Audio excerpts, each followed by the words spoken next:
একটা আম বহুত দিন যাবত দেখে রাখছিলাম যে আমটা বড় হইলে পরে এটা নার্সারি থেকে পারবো, পাইরা পরে খাবো।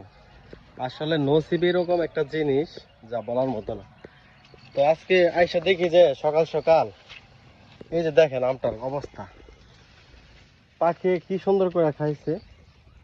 হ্যাঁ, এই দেখেন পাখি কি খাওয়াটা খাইছে আমটা। এই যে আমটা কত বড় একটা আম, প্রায় 1 কেজির উপরে হইব আমটা। তো আমটা পাখি খাইয়ে ফেলছে, কিছু করার নাই। আসলে ভাগ্য এমন একটা জিনিস, যদি না থাকে তাহলে কিছু করার নাই। আমটা কত বড় ছিল, দুইটা আম দেখে রাখছিলাম যেটা পায়রা বাসায় নেবো, কিন্তু পারলাম না নেওয়ার জন্য। দোনোটা আমি খেয়ে ফেলছি, পাখি দোনোটা আমি খেয়ে ফেলছি। কি একটা অবস্থা, পাখির জন্য ফল রাখা যায় না। এই যে আমটা খেয়ে ফেলছে পাখি, এখনো ভালো করে পাকে নাই, তারপরে পাখি খেয়ে ফেলছে।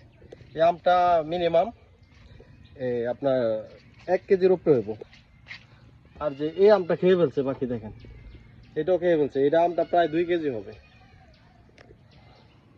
নসিব।